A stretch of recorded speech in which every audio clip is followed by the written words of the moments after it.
Hello,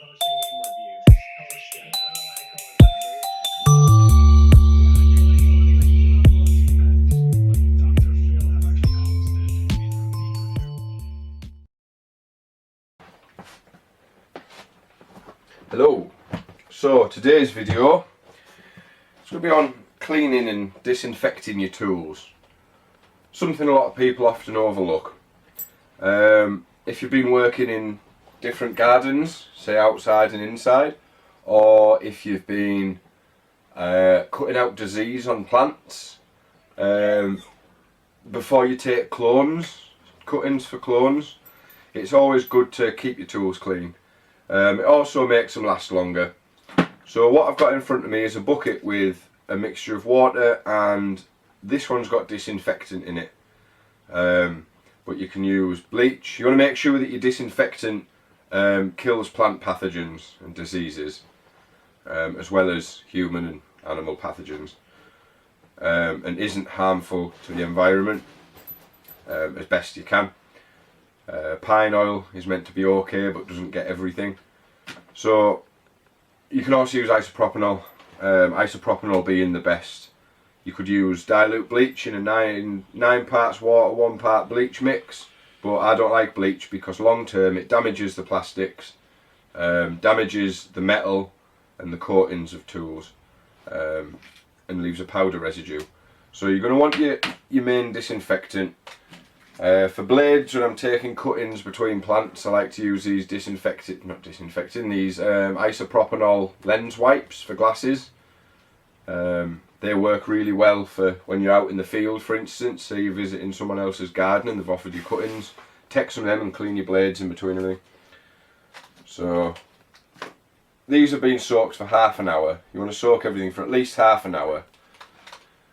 You want to get all the moving parts, so your secateurs, you want them open, not closed. You want them open, all the moving parts, all the handles and everything.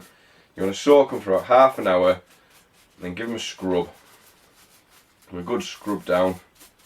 Make sure that you've got all the bits off them and out of the moving parts. I'm just using my old kitchen scrubbing brush, which is now being delegated to the tools cleaning brush. So give everything a good scrub, handles and everything. You want to get it as clean as you can. Another quick dip. I'm going to dry off with a towel.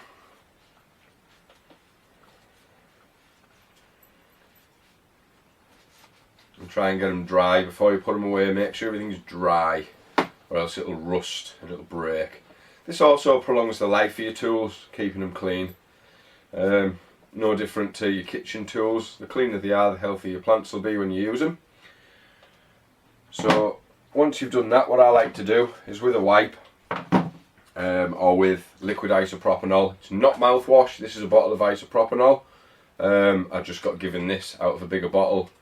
I've marked on the label of what it is, but I'm going to use a wipe for the sake of the video, because less mess.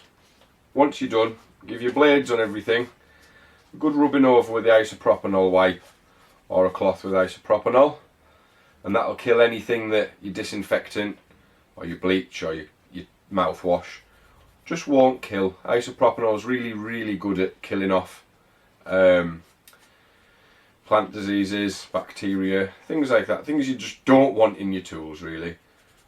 Make sure everything's nice and clean.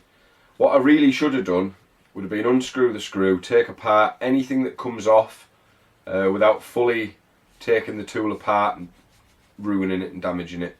But anything that comes off, like this flat anvil side of my anvil pruners, these are an old Fiskars pruner, very old, they're about 12 years old. Take that off, give it a clean as well, but because they've been soaked it should be fine. What I will be doing after everything's dry is giving it all the WD-40 in, get it nice and clean. Get all the water out.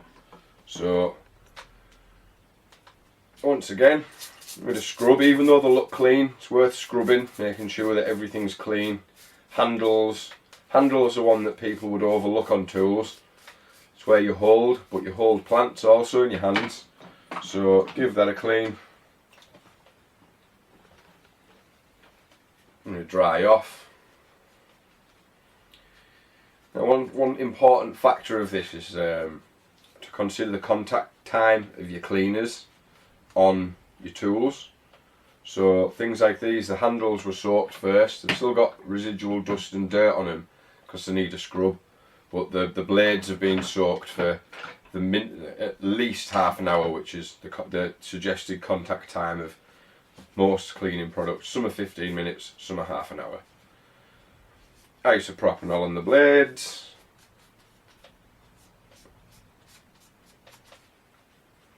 Put those aside. I want another wipe very soon, so we'll open another one because that other one's starting to dry up. Ooh.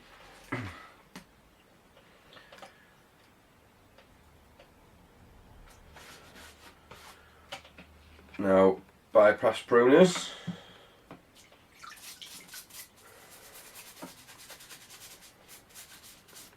And the scrub.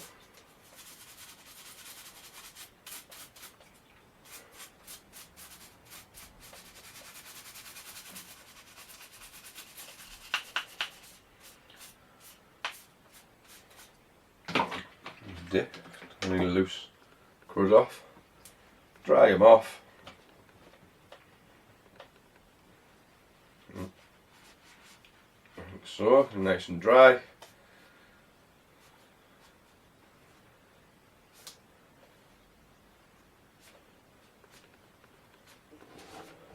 I probably want to sharpen pretty soon. These are the Fiskars P26 pruners, bypass pruners. Pick them up really cheap on the internet. Sometimes you find them for about £6 a pair, which works out better than the cheaper brands. I really like the Fiskars tools. I just think they're really good quality. Once again, isopropanol the blades, good cleaning.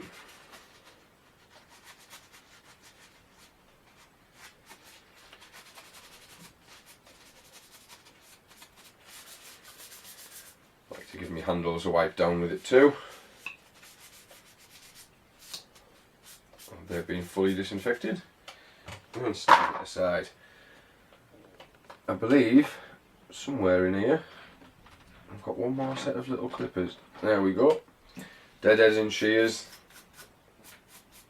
Tiny little deadheaders. I very rarely use them.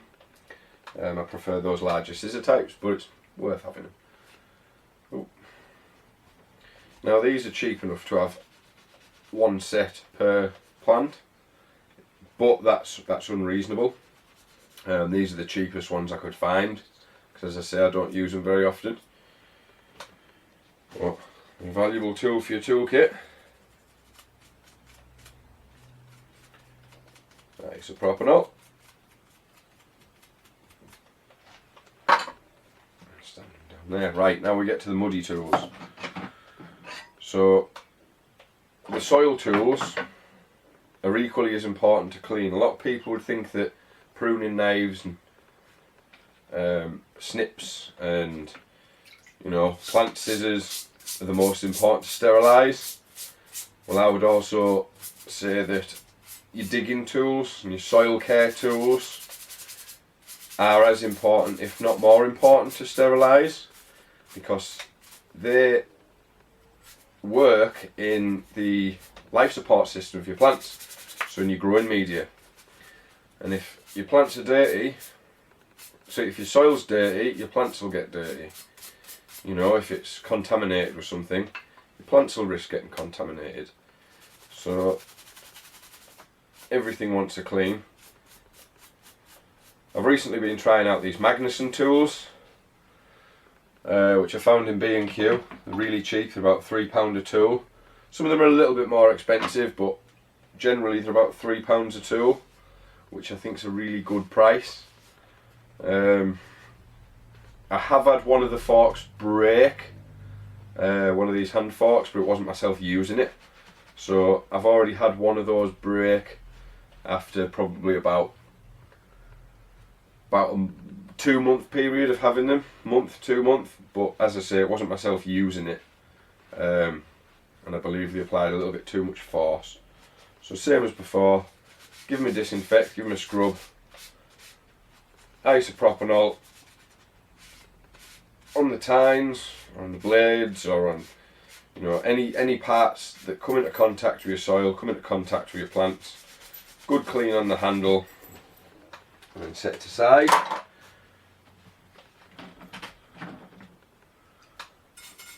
Trowel next.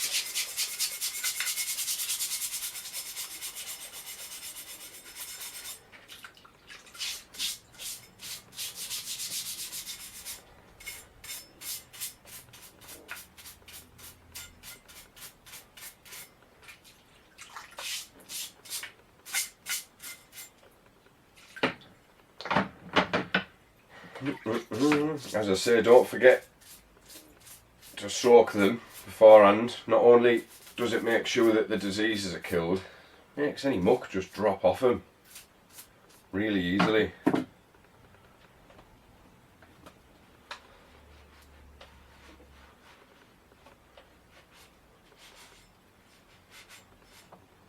You could, if you clean them loosely with water, get the thick of the muck off, you could stick them through your dishwasher.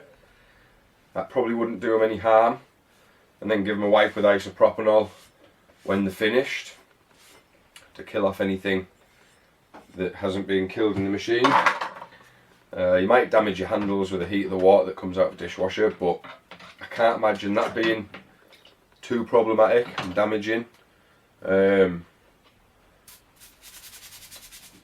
One to consider. I'll have a look into that one. Hand rake.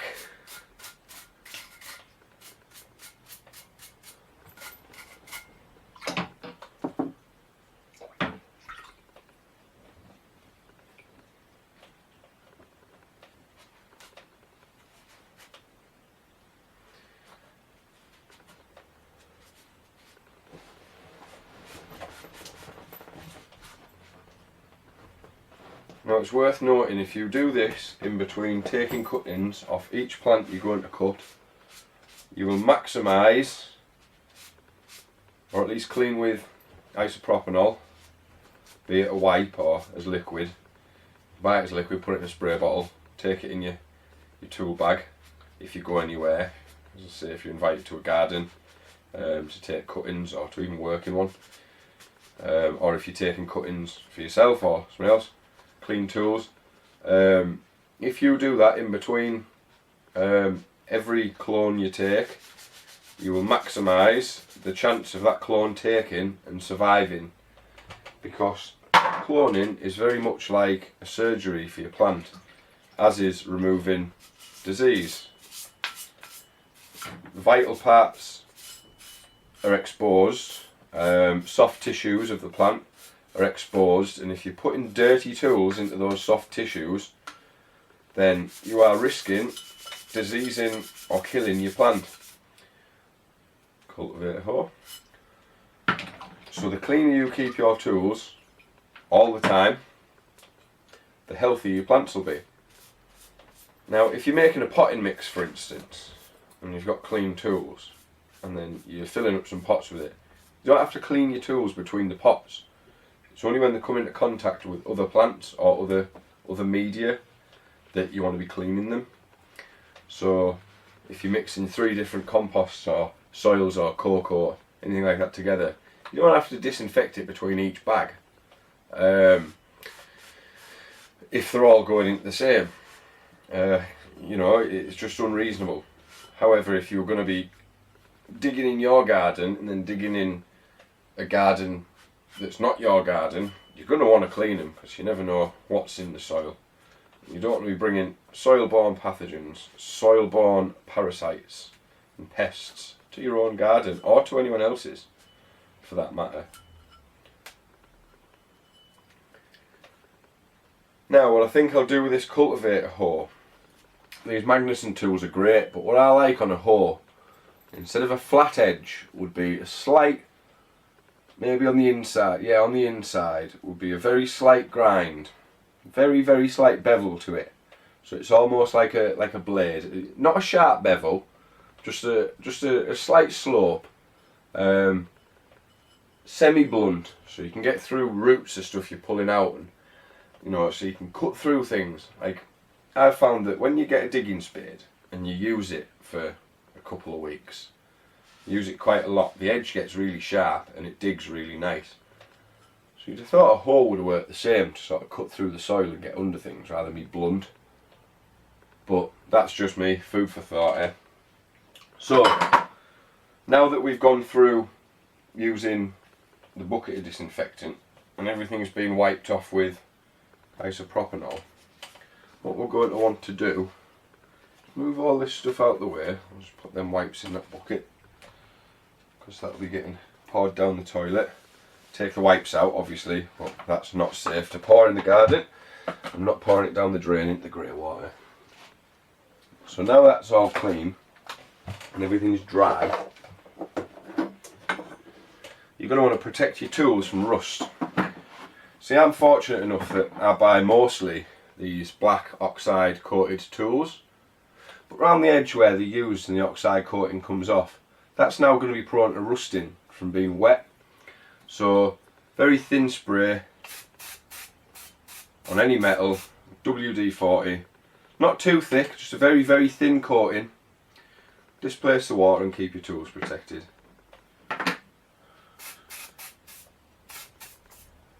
I don't have much left now actually. You're not going mad, you're not trying to remove rust from a locked up nut and bolt or anything. You're just giving them a very light coating. I believe you can buy a garden tool cleaning spray, but WD-40 is just as good. Or mineral oil, mineral tool oil. I've never heard anything about it being dangerous for plants, and they did used to have on them that you know, it was for garden tools. So things like these springs, these latches to lock them, really important that you give them a spray, slightly move them, give them another spray to make sure that your water displacer gets into where things move. And then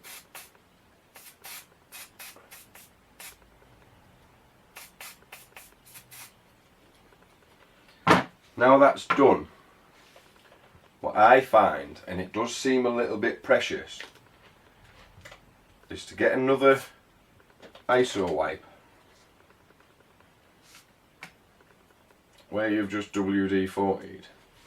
I know it'll take most of it off, but give your blades another wipe down, because it'll spread around what's there. Only the blades, you don't have to do it on the handles and on the springs, leave it alone on the springs, but on the blades, just make sure that the water displacers spread about. I found Isopropanol thins out oils really nicely, and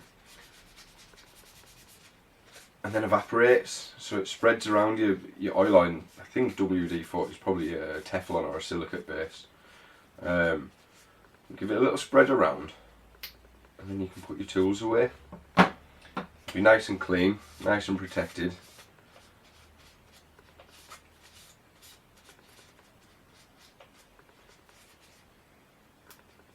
And then ready for your use. And look how clean these tools are. Like the day they were bought, except for maybe those old anvil pruners.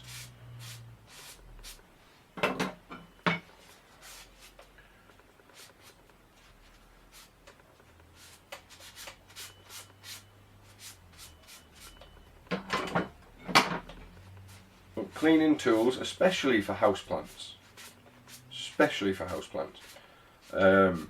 Cleaning tools is one of the most important factors for having plants and maintaining plants. If you're going to intervene in the growing, you're going to want to do it clean, or else your plants will be very unhappy with you when they get poorly. So that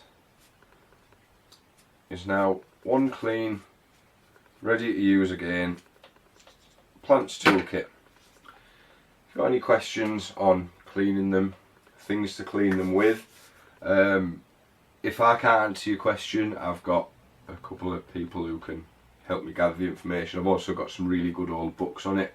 I found old books to be quite good. New books have the information, but they don't have as much old knowledge in them, the old way of doing things, which works better on a budget. The new way, brilliant for knowledge, absolutely brilliant, and information, amazing, but it'll often tell you products rather than how to do things yourself, you know, how to make things yourself.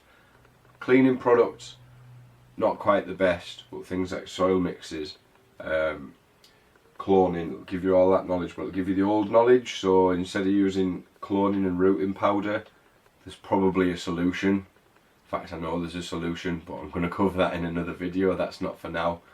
But yeah, any information anybody wants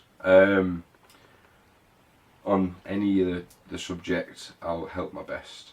This video being about cleaning, leave your questions about plant cleaning below. Not plant cleaning, tool cleaning. Plant cleaning will be another video. Next video is going to be on cloning, I believe. Hence why I've just cleaned all my tools, ready for tomorrow's video. So if anyone has a more important topic than taking clones and cuttings, leave it in the comments. I'll try and make it happen for you. So once again, thank you. Have a nice night.